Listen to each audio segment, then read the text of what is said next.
ঐতিহ্য, ইতিহাস আর নান্দনিক স্থাপত্যের এক অসাধারণ নিদর্শন এই রাজবাড়িটি।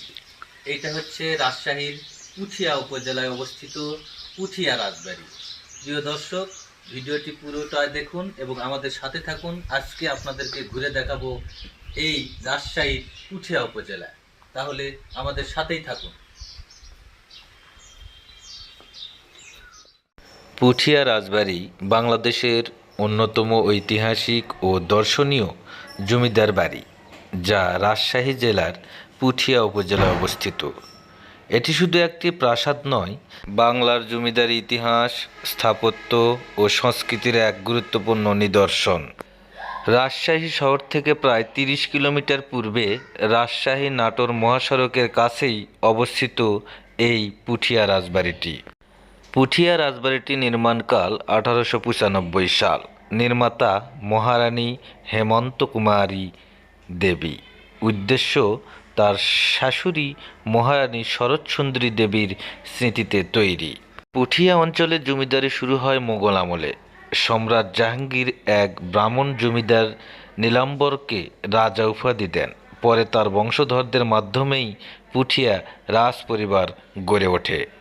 প্রাকৃতিক সৌন্দর্যে ভরপুর হওয়ায় দূর দূরান্ত থেকে অনেক পর্যটক আসে এই পুঠিয়া রাজবাড়ি দেখার জন্য। পুঠিয়া রাজবাড়ির আশেপাশে বেশ কয়েকটি বড় দিঘি আছে, যার মধ্যে সবচেয়ে বিখ্যাত হল শ্যামসাগর দিঘি। দিঘিটি খনন করেন পুঠিয়া রাজ পরিবারের জমিদারেরা। উদ্দেশ্য ছিল পানির চাহিদা পূরণ, ধর্মীয় কাজে ব্যবহার, এলাকার মানুষের জন্য পানির ব্যবস্থা। বর্তমান সময়ে এই দিঘিটিতে অবাধে চলছে মাছ ধরার কাজ। সবাই এখানে ফ্রিতে মাছ ধরতে পারেন, তবে রাজনৈতিক কিছু ব্যক্তিবর্গের সহযোগিতায় এখানে মাছ ধরা হয়। 4টি প্রধান আগ্নেয় বা অংশ রয়েছে: কাছারি আগ্নেয়, মন্দির আগ্নেয়, অন্দরমহল, মহারানীর বাসভবন। বিশাল কলম, বারান্দা ও খিলানযুক্ত নকশা, বড় হলরুম ও রাজকীয় সিঁড়ি, চারপাশে পরীক্ষা দ্বারা বেষ্টিত। দর্শক, এতক্ষণ আপনারা যা দেখলেন এগুলো ফ্রিতে। এখন পুঠিয়া রাজবাড়ির জাদুঘর দেখার জন্য অবশ্যই আপনাকে 30 টাকা মূল্যের টিকিট ক্রয় করতে হবে, এরপর ভিতরে প্রবেশ করতে পারবেন। তবে হ্যাঁ, আপনারা যদি কেউ মোটরসাইকেল নিয়ে আসেন তাহলে মোটরসাইকেল রাখার জন্য এখানে একটি সুন্দর গ্যারেজের ব্যবস্থাও রয়েছে, যেটা সম্পূর্ণ ফ্রি। গ্যারেজে মোটরসাইকেল রাখার জন্য আপনাদের কোনো ফি প্রদান করতে হবে না। রাজবাড়িতে প্রচুর পরিমাণ দর্শনীয় জায়গা রয়েছে। অনেকেই টিকটক সহ অনেক ভিডিও বানাতে পারবেন। তবে সকালবেলা এখানে ভিড় খুব কম হয়। আপনারা যদি মন চায় তাহলে সকালেও আসতে পারেন, বিকেলেও আসতে পারেন, তবে সকালে ভিড়টি। এই জায়গাটা আপনারা যদি ঘোরেন তাহলে বুঝবেন যে এখানে জমিদারদের কত বছরের ঐতিহাসিক নিদর্শনের সাক্ষী হয়ে রয়েছে এই মন্দিরটি। আপনারা নিজেই দেখবেন আমার পিছনে যে মন্দিরটি রয়েছে।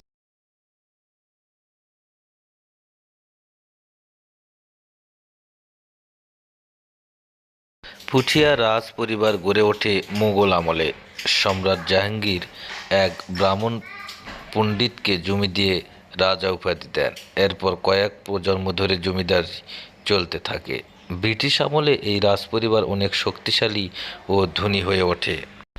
এই পরিবার শিক্ষা, ধর্মীয় অনুষ্ঠান ও সমাজ কল্যাণে প্রচুর অবদান রাখে।